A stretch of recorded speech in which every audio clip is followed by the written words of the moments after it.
Hello and welcome everyone to another episode of the Healthy Aging podcast. We are currently in series 3 where we are talking about fitness, and we have a really amazing guest on today to speak with us about that. So Susie, if you could give our guest a wee introduction, please. We're in series 3, is it? Are you sure? Okay, so inside joke everybody, we've just started the podcast. Luckily we don't do it live because my gosh, you would actually see the things that Lorraine and I actually get up to. Lorraine doesn't even know what series it is. I mean, come on. I think I maybe need to trade her in for a new partner. I keep getting these people that tell me that they love listening to Lorraine and I, that we work really well together. Well, if anybody wants to replace her, there's a space going free. Lorraine, I do not mean that. I do not mean that. Not this series though, because this is like my hot topic of like where all my knowledge is. So don't replace me. Maybe keep me for this one and then see. I love it, love it. So yes, let me introduce our guest today. So I have the pleasure of introducing the lovely Andrea McIntosh, who lives in the very northeast of Scotland. So I apologise for anybody that doesn't understand her accent. I thought those West Coasters were a bit strange, but the Northeast are even worse. I'm joking. So Andrea and I, we actually met through sports massage. We are both sports massage therapists. I am no longer a practicing massage therapist, whereas Andrea is. However, her real passion is definitely in the health and fitness industry. And she's worked in the fitness industry for many, many years. I absolutely love to watch what she does on social media. She's always away doing new challenges.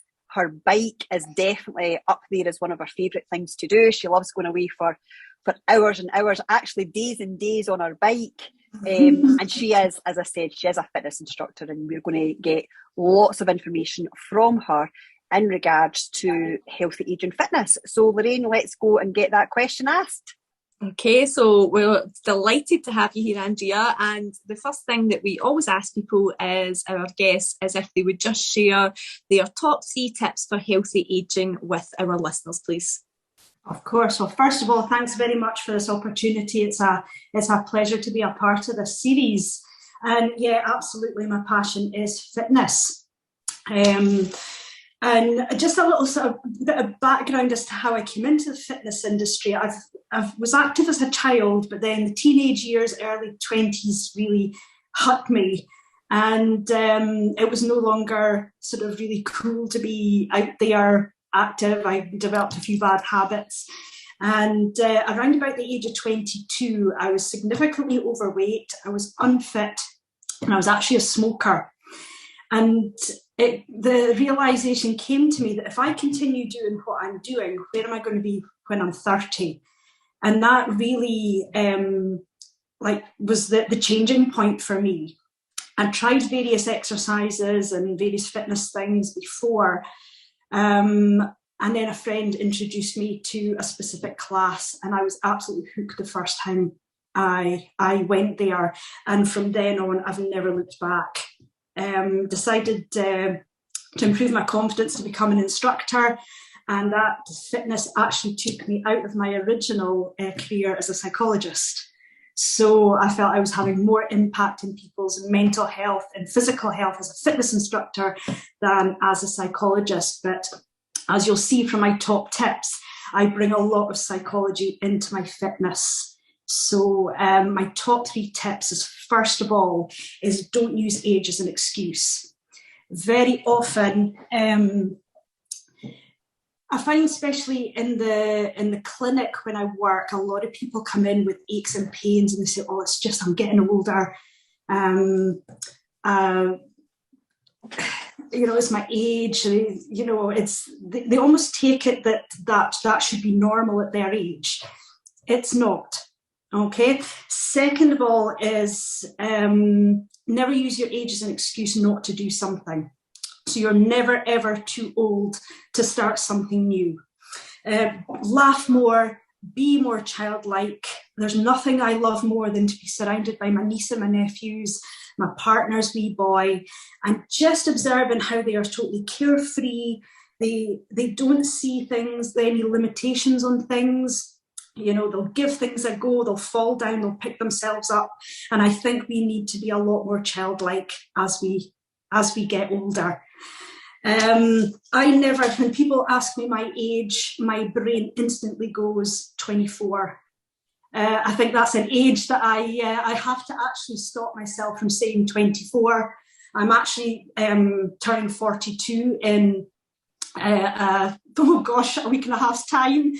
But it does, that age, that number does not resonate with me. So age is just a number. You can be mentally any age you want. And I think it's so important to keep that in mind. So take the challenge, laugh more, have a bit of fun, be immature, whatever immature means to you. So yeah, mentally keep yourself young. The second one is, obviously, it goes hand in hand with fitness, is diet and nutrition. Keep yourself hydrated. What you put into your body is what you'll get out. You wouldn't put diesel into a petrol car, or you wouldn't put a low value fuel into a high performance sports car. It's exactly the same as our bodies. What you put in is what you'll get out. So plenty water, fresh fruit, fresh veg, good quality proteins, carbohydrates, fats, and yeah, that would be my second top tip, because it massively complements my third and final top tip is stay active, move more. And I would just find something that you enjoy and do that. Now, I would put a specific emphasis on incorporating strength training and stretching mobility training at any age, but specifically as we get older. That would be my three top tips. Movement helps us keep young as well, and mentally active, and I'm very much I love movement, specifically coming from a dance background. I'm a bit of a geek when it comes to muscles and how they move and finding different ways to move. And I'm not, yes, I've done running and I love the feeling after running, but I'm not a One Direction person. I like my body to move all over the place. And I think that's very important as we age as well. So that's my 3 top tips. Love it, love it, love it. And I was really interested that you had the kind of psychology background, because I bet there is a lot of crossing over between people, like where they're at in their fitness journey, or where they are in their weight loss journey, and the psychological things that they have kind of conditioned themselves to believe about weight loss and fitness. So yeah. Be really interested to hear a wee bit more about that, if you've noticed patterns or just anything that you think would be interesting. Absolutely. I think the big thing with the fitness industry, it is so focused on making you look a certain way, and we can get really caught up with that in the image of what it means to be fit. So we see these sculpted bodies, these flat washboard stomachs. We see people pounced about in little crop tops, or, with their, topless. And it really gives a false image on what fitness is. And I think we need to, I'm very, very big on how it feels. So if it feels right for you, then do it. Do it because it feels good. You like how it feels. There's nothing better than that post-exercise feeling. And it's very different from when you go out for a run as to when you do strength training. I find that specifically, you get such a runner's high, or when you've pushed yourself in the cardio aspect, you get a real, I can only describe it as a high. You get that rush of endorphins, the happy hormones, and that gives you a real lift. Whereas I find strength training a little bit more empowering. So when you lift that weight, you don't get, I wouldn't say you get the same buzz, but you get still a feel-good factor, like, oh, my body's strong, look what I can do, that's going to improve my, how I age in terms of my posture, my balance, my coordination, my sort of neurological connections, because all these do decline with age.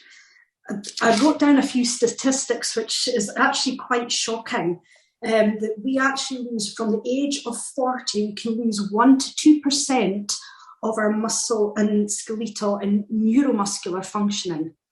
So from the age of 40, and one study showed that, people who are like 70, 80 years old have lost 30% of their muscle mass.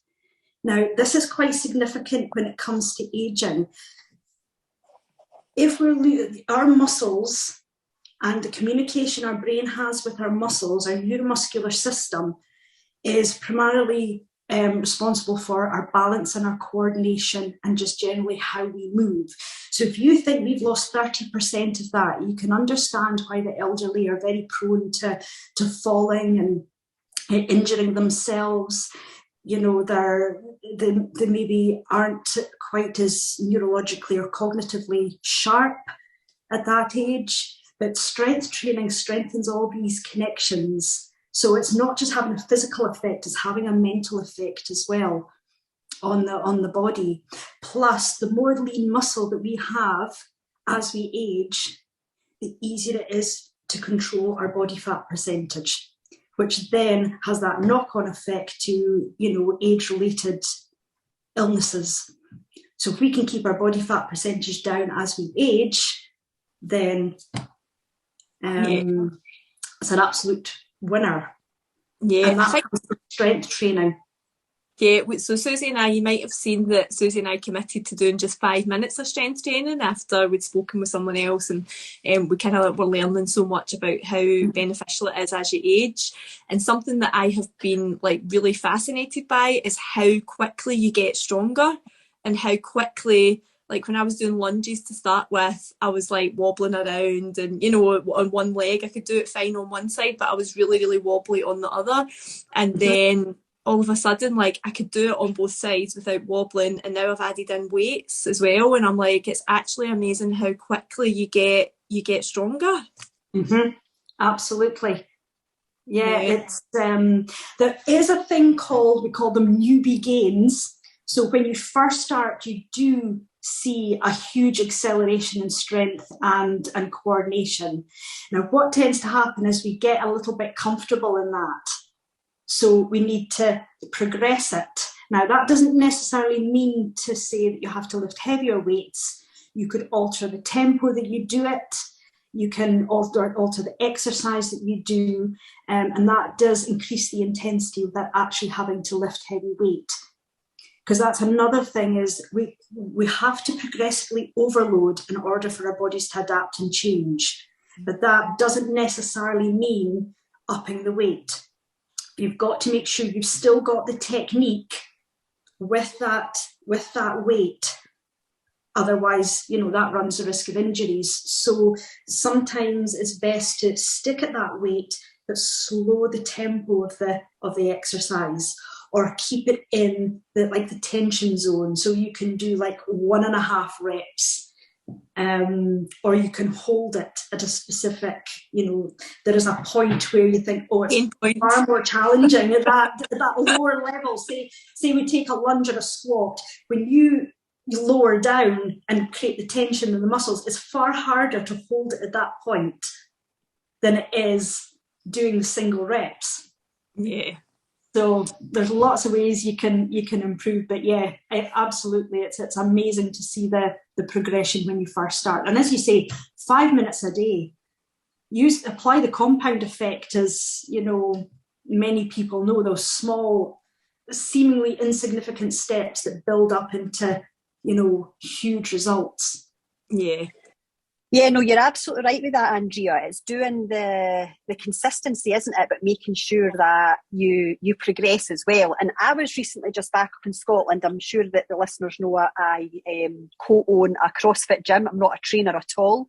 I run the business side of it, but my business partner, Brenda, runs the gym. She does an incredible job. We're going to have her on a podcast real soon. And I haven't done CrossFit for a long time. I haven't been up in Scotland for a while, or when I have been, I've not been there. And strength is always my weakness. I'm the cardio person. I love to go for the run and get that high. And I was in one of the classes, and as part of the WOD, we were doing push press, and that would be something that was really, really weak for me, because that is all upper body strength. I think, that's just how it feels for me.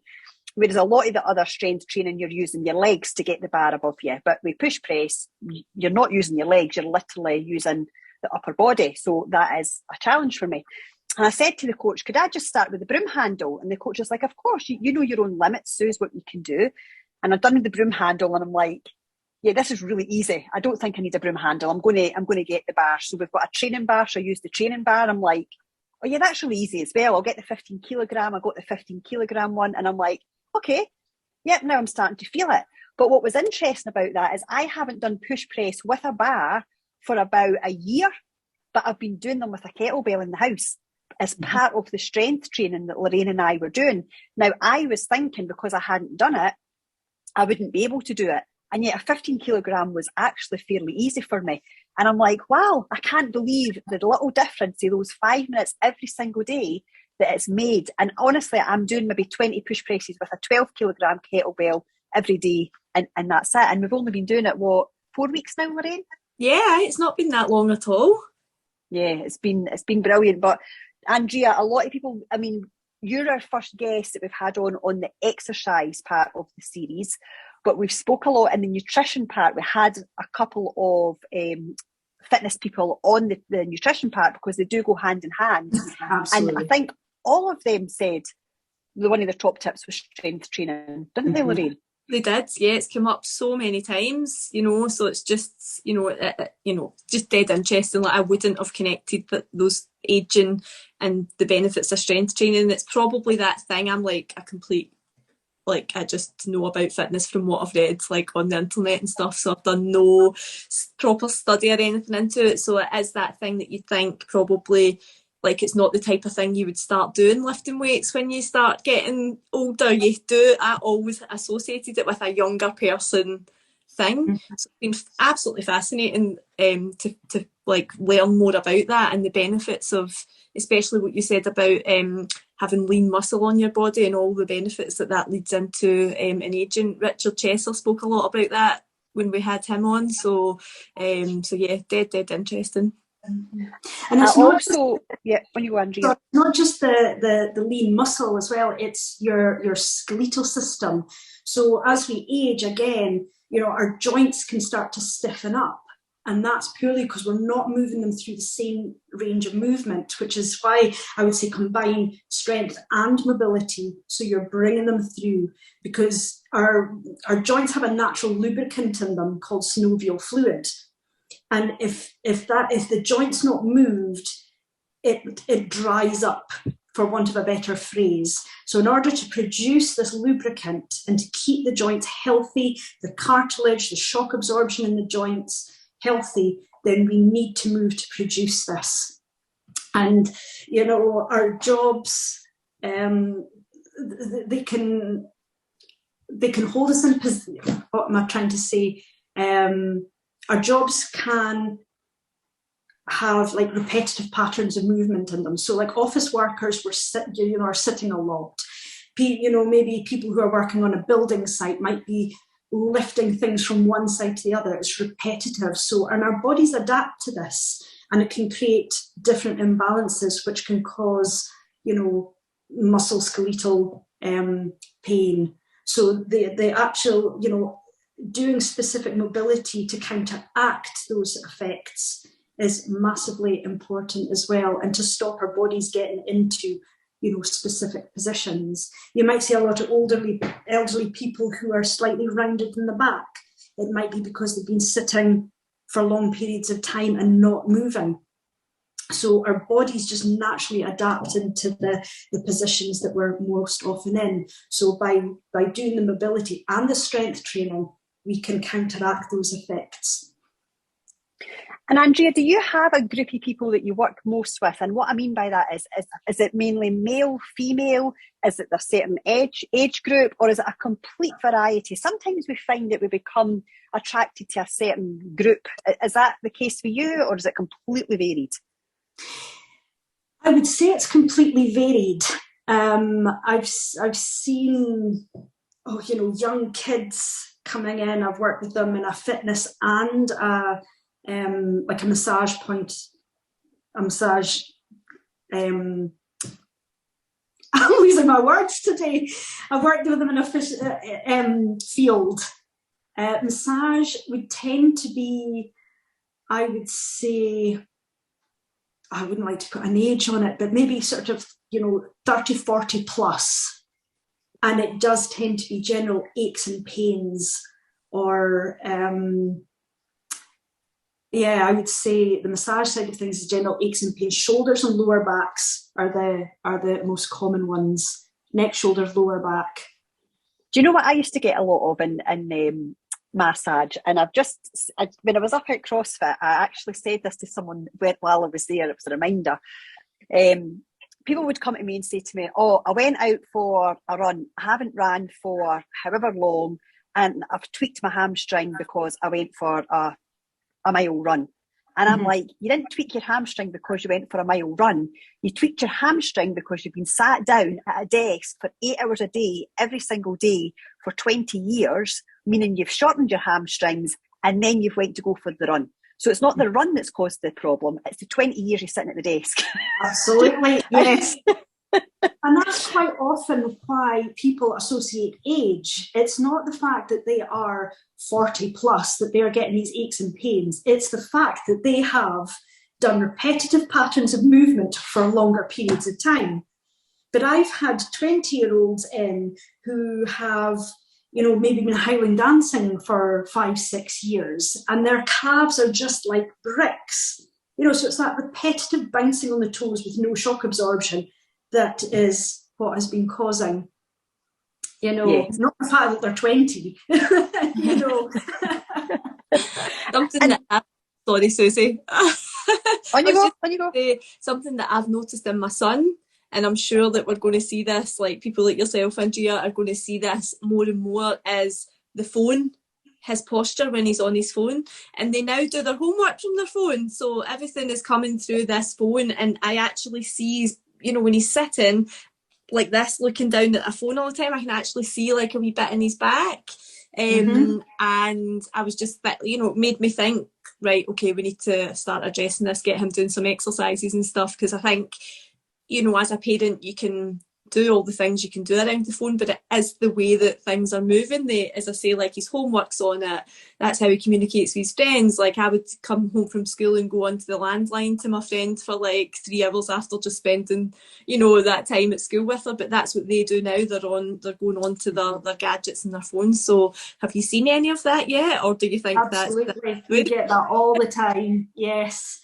I think that there is an actual physical condition called texter's neck or texter's thumbs, because that constant movement of the thumb can create pain in the wrists and the hands. And that is a very common one, but also people sitting at a desk. It's the rounded shoulders, the forward head posture, and just that the body just naturally goes into that position because it's easy to hold. This is a very difficult posture to hold because you've got to actually use the muscles. So this is just naturally easier if you're working at a desk, but then of course that causes all sorts of issues. And again, stretching and mobility can reverse those. So what tends to happen is this is all overstretched at the back and this is all tight here.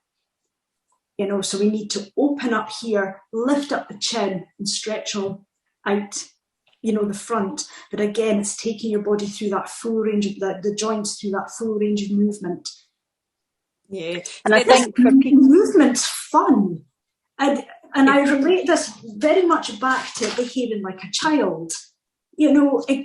Become aware of your body, just move. I mean, I love nothing more than putting on music and just, if people saw me in the house by myself and going, what is she on? I love just moving. And, when you get all tight, you stretch, you think, oh, that feels really nice. So why don't we do more of it? Yeah. And when he goes a run, so he does run, my son, as well, and he does sometimes come back saying, oh, my neck's sore. So this is like absolutely just lots of like little pings of interest for me there. So I need to make sure he does make sure he's doing his stretches and all that stuff. Yeah. Sorry, Susie, I've totally taken over today. No, it's absolutely grand. It's absolutely grand. I think as well, I started doing yoga daily when lockdown hit. And prior to that, I would do a little bit of stretching before and after my exercises, but nothing major. But the difference that has made to my body is unbelievable. And one of the biggest messages, if I could give everybody a message, my message would be take 15 minutes every day to stretch or do yoga or something like that. I cannot believe the difference it makes. And you know, I have a list of things that I do that make a difference, but I would put that at the top. Because not only is it helping the body physically, it's helping us mentally, but it's also the strength as well. Like what you're saying, Andrea, it helps with our strength as well. And again, I went into a yoga position the other day and I was like smiling, going, can't believe I've managed to get into this position. I've been doing this for almost 2 years and I finally got into this position. This is amazing. And just like what you said earlier about when you do your strength training, you get that right buzz of like feeling strong. And that's how I felt with the yoga. And that would definitely be something that I would recommend to everybody. And I know that you're big on your yoga. And again, I've seen you do different poses on Facebook and Instagram and stuff, which is brilliant. So I'm going to just change slightly because I'm thinking about Instagram and I'm thinking about the other crazy thing that you do a lot, which I've not actually seen you do a lot recently. So is this new man in your life taking you off track from your early morning swims? No, not at all. I mean, it's very much it can be a logistical thing, and it's just been very hectic the past few weeks. So it's been a time thing more than anything else. That's maybe that's me making an excuse, but no. To be honest, when I started the sea swimming, it was very much would I say a coping mechanism? It was very much a way of dealing with what was going on at that time in my life. And it was very much my therapy. But I feel like I'm in such a better place now mentally. I don't feel the need to do it as often. And I was actually, I was speaking to my swim buddy and we were having this discussion that actually doing it once or twice a week is more beneficial physically for the body than it is doing it every day, because our bodies are so adaptable. The body becomes used to it. Yeah. You know, so actually giving it that little shock every now and again is more beneficial than actually doing it every day. Yeah, I mean, it was hugely inspiring watching because you started doing it way before it was a thing. And I remember you saying to me about, oh, I'm going to get you into the sea. And I'm like, you are not going to get me into the sea. And still nobody's got me into the sea because I'm actually not a lover of the sea. But okay. You'll know that I've been doing my cold baths and that. And that for me, I love that. And listen, you might get me into a cold loch or a cold lake, but I just don't know what it is about the sea. Maybe we'll see. We'll see. So another thing I wanted to pick up on, because again, it's just funny that you said it, and I'm going to go back to my notes here. When you said about the fitness industry can be quite false in the fact of the sculpted bodies and stuff. And I have seen some people with like the most incredible bodies, and there's a lady that I know very well, and she put this picture on Facebook of this, oh my God, she looks amazing. I said to her, my gosh, I didn't realise you looked that good under all those clothes. And she said to me, Susie, I got prepped for that photo shoot. Like, it's not just a case of, like, she says, I knew I was doing a photo shoot, so I got prepped. And then, of course, the shading goes on with it. There's a whole load of things that happen so that in the photographs and all of that, it looks completely different from how you actually are. But again, there's a lot of stress and strain that's put on the body to look like that. And I think the full fitness industry, like you say, Andrea, can have this fear for people, you know, that maybe haven't been in a gym for a long time or haven't done exercise for a long time, that they're frightened to walk into a gym for fear of being judged. What would you say for people that are in that situation? Because really, one of the things that Lorraine and I want to do is inspire people to live a healthier life so that they can live longer, but live longer better. So any hints and tips for people that feel like, oh my gosh, I just can't walk into a gym, I don't look the right way? I think that that's almost like yourself telling yourself that's what it's like. Because I guarantee when you walk into the gym, it's fantastic to see. There are all ages, there are all shapes and sizes, and everyone's there for themselves. It's very unlike, yes, you get the certain ones that like to go in and grunt and groan and strut about, but they're actually the minority. You know, it is more people who are going in there to get on with their own workout. And, you know, if you don't know what you're doing, speak to somebody, ask somebody who does know. And there's loads of information out there. And it's like you say, you have to invest in yourself. Why not invest in a session with a personal trainer to get a hold of the basics? You know, you don't have to sign up for a whole program. You could just go in and say, look, I really just need to be shown what to do. And there are loads and loads of things. You don't have to go to a gym to strength train. There are amazing ways you can be creative and adaptive outdoors. I mean, we've got quite a firm kitchen table here, make sure it's secure. And I do like pull-ups on it, or I do press-ups against it. There's so much you can do with just a table as long as it's secure. You can, if you've got a rucksack at home, stick books in it, put it on your back. You can do squats. Put it on your front, you can do front squats. Grab a heavy book, you do overhead presses. If you've got a sack of tatties, you know, you can press that overhead. Your toddler, if you've got young kids at home, you know, lie on your back, you can bench press them. You can shoulder press them. You can, you know, hold them and roll them. You just have to be creative. You don't have to go to a gym. If you don't like going to the gym, as I say, look around your house. What have you got that you can lift and, you know, go outside and throw about? Resistance bands, they're so easy to use and can create a lot of resistance, you know, and you can progress, get a brilliant workout with resistance bands. It's about, you know, let your creative juices going. Again, that comes back to the behaving like a child.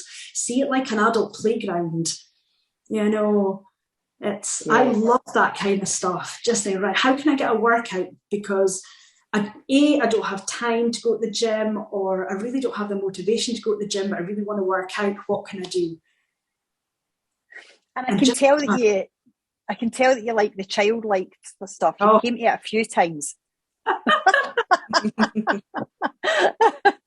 So I think at some stage you learn to let go, don't you? Not care about what people think. So you just... I want to know more about the childlike things that you do. I think that comes out with being around my nieces and nephews. You know, just being silly. I can't even think of specific examples. It's just where you just like chasing the kids around and, you know, doing silly dances. And I put on music quite often in the kitchen, and I'll dance around and make up my own little routines. And it doesn't have to be anything structured. It can just be like wiggling my bum or jumping about or doing a little shimmy or... You're lucky this is a podcast, Andrea, or not a video, or I'd have you up shaking your tush. Oh, wait a minute. We are recording it on video as well. Who wants to go onto YouTube and watch Andrea shake her tush? Broken. So between that, I could get... No, maybe not. The thing is, if you were to do it, Lorraine and I would need to join in because it would only be fair. Absolutely, I agree with that. What do you mean you can't, Lorraine? We're not allowed to use the word can't. Here we go, right? Let's let's pick her up on this one. Why can't you, Lorraine? Because is it a windy day there today? Is that what it is? Everyone can wiggle their bum. You never find it. Everyone, I don't know anyone who hasn't put on music and started tapping their feet, whether you've got rhythm or not. You start and you just move, you tap your feet, you wiggle your bum, and then it just kind of can stem from there, depending on how childlike you're feeling. Lorraine, I've seen you in the videos at your raves. I know. When did you become all shy on us? Oh dear, I love embarrassing my children like that though. Going in and if they've got some music on or whatever, and just going in and starting doing like rap dancing or something just to like absolutely mortify Max. And there you go, you're moving. It's any kind of movement is brilliant. Yeah. Okay. So Andrea, you do some online stuff, don't you? Like if people wanted to connect with you, like from a business point of view, you do online classes, don't you? I do, yes. I teach Monday to Friday morning. I go live at 7:30 every morning, and it's a variety of strength training, HIIT training. Every Wednesday we do stretch and mobility. Friday is normally our dance class, and then anything goes in between. There's boxing, there's core, there's you name it, and yeah, just try to mix it up and have fun with the different classes, different ways to move. So how would people find you if they wanted to join? They can message me on Facebook. It's Andrea McIntosh. You'll see me doing a plank in red and black. Or, I can provide my email details. Pop me an email, andrea.iamfit@gmail.com. You can pop me a message. Perfect. And Lorraine will put that into the show notes as well. Lorraine writes up the show notes. She does a fantastic job of it. She's so good when it comes to words. It's not my forte. So she'll add that to the show notes as well so people can find you. And am I correct in saying that you're either doing or you're about to do like a group challenge, which is all to do with like weight management or health or something? Have you been talking about doing something like that recently, or have you started that? Coming in the new year. So it's perfect. In the preparation stage. I'm putting myself through the challenge just now, so I can speak from my experience. I think that's one thing that's really important. That is, if you can speak from experience, then it's a little bit more reassuring for people to see. Yeah, because you've always ate well and your nutrition's always been good. However, you've changed focus and you've done something completely different in terms of how you're feeding yourself. And I believe very much plant-based and stuff now as well is what you're doing. And it's completely changed your body shape and your mindset and everything, hasn't it? It's made a huge difference to you. Yes, absolutely. I was recently diagnosed as celiac, so I'm gluten intolerant. So I've had I've never really been a big bread and pasta person, but I've completely cut that out of my diet, and I'm starting to sort of look more at the being more gluten-free, and it's made a huge difference to me in terms of energy levels, and I've also gone more plant-based. I wouldn't class myself as vegan because I still do. Now and again, I'll have, if I'm out and about, I will have milk in my coffee, or I will have, eggs every now and again. That's one thing that I haven't really been able to cut out completely. But I would say I was 90 to 95% plant-based now. I don't eat any meat at all. It's actually made me more creative in the kitchen. I've had to be more sort of aware of what I'm cooking, find my protein sources. And I just generally enjoy the food. I digest it better. A much higher protein than I am carbs, although I do eat I do eat carbs. There's, again, the fitness industry has kind of demonized certain food groups. I wouldn't do that at all, you know, in terms of carbs and fats and proteins. You need a healthy balance of them all, depending on what your nutrition goals are and what your exercise goals are. How often you're exercising would influence, you know, your breakdown of those specific macros. But it's about playing about with it and finding what works for you, and not being so. We've got to be flexible with it. And another thing is having patience and seeing changes.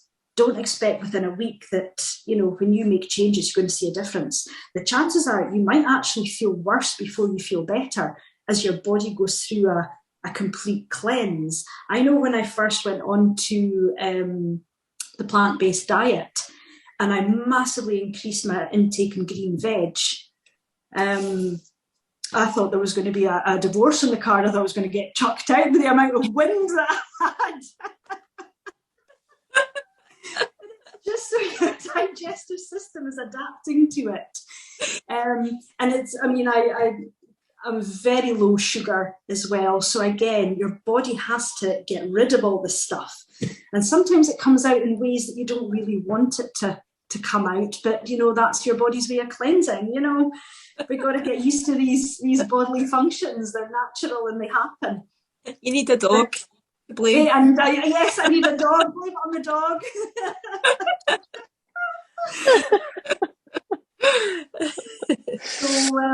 So yes, be prepared if you are looking for changes to possibly get some, so we say, adverse effects. I want a better word than adverse.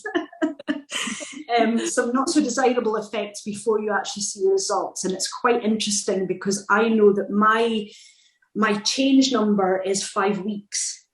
If I make a change, it's 5 weeks before I see any physical or physical differences, whether it's internal or external. I know, it's just, I've watched a TED Talk recently, and it was a guy, James Smith, PT, and he's done a TED Talk on women's menstrual cycles and how, you know, we shouldn't ever weigh ourselves weekly because there's like no physical way your body, like, you can see a change because of how your menstrual system works. And, you know, you should, if you are going to weigh yourself, it should be like on the same week of every month, because that's the only way that you can really gauge whether, you know, what's happening with fat loss and whatever. So, but it's just unbelievable. I mean, I'm 42 and that's the first time that I've ever been made aware of that type of information. Like, it's just crazy, isn't it, that there's so many women that, you know, that are going around maybe trying to lose weight, getting disheartened on week 3 because they're heavier than what they were on week 1. They've been doing everything right that they think they should be doing, but actually there's no way that you could be lighter in week 3, but just because of the way that your cycle works. So yeah. If I can say one thing is, please, please, please, everyone, just ditch your scales. Please ditch your scales. They do not record anything to do with health. Absolutely zero relation to health. And a classic example is, if you drink a litre of water, you're going to be a kilo heavier. If you're maybe feeling, it doesn't take into account the food that's in your system, the water retention, we all vary in muscle mass and bone density. There's all these factors that come into that one number that we put so much emphasis on the scales. You know, it really is so, you know, just get rid of them. We have such an emotional attachment to that number, and it's just so not indicative of health and fitness whatsoever. Yeah, I love that that analogy that they don't measure anything that related to health. It's really good. So you may have just answered this, Andrea, but this is our final question. So we always ask our guests to leave our listeners with one top tip that they can go and implement in their lives right now that would help them towards healthy aging. Move more, stretch and strength training. That would be, incorporate that into your regime. and behave like a child.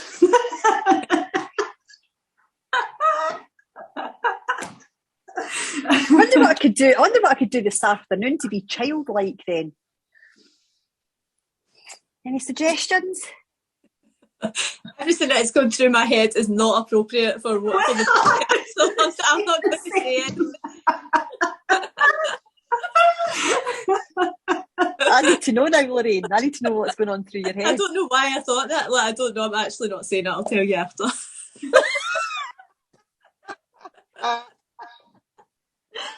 Whatever makes you laugh, I think whatever makes you laugh and smile at yourself, you're thinking, I am such a numpty here.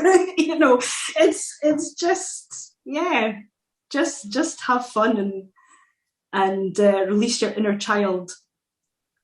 Love it. Absolutely love it. Andrea, is there anywhere else that people can find out about you? Have we covered everything? I want to make sure that if anybody wants to connect with you, they know how to. Obviously, you said Facebook, on Instagram. Are you Andrea I Am Fit, or are That's you right, yeah, Instagram, you can connect with me on there. Again, it's the same. I'm doing a plank star in red and black. And it's Andrea_I Am Fit awesome. on Instagram. Superb. Brilliant. Well, thank you. If anyone's got any questions, please don't hesitate to contact me. I love helping people with their health and fitness journey. I'm not saying I know all the answers, but you know, I can certainly direct you to people who do, or I would find out for you. Absolutely. It's been a pleasure speaking to you. Thank you so much for your time. It's been really interesting. A nice reminder for me that you were a psychologist and that you were overweight. I completely forgot those two facts about you. And as soon as you said it, I'm like, gosh, yeah, I forgot that about Andrea. So it's fantastic for us to be able to catch up with people and just get a little reminders of their background, of their story. And as I said, thank you so much for taking the time to speak to us today. I really, really appreciate it.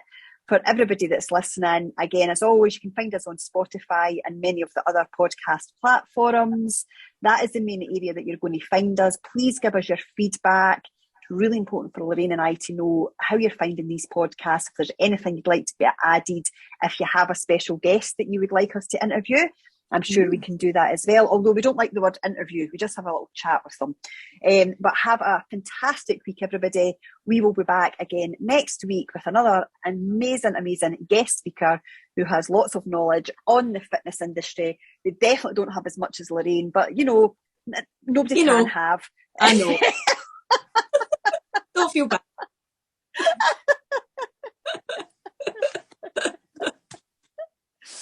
So have a great week, everybody, and thanks so much for tuning in.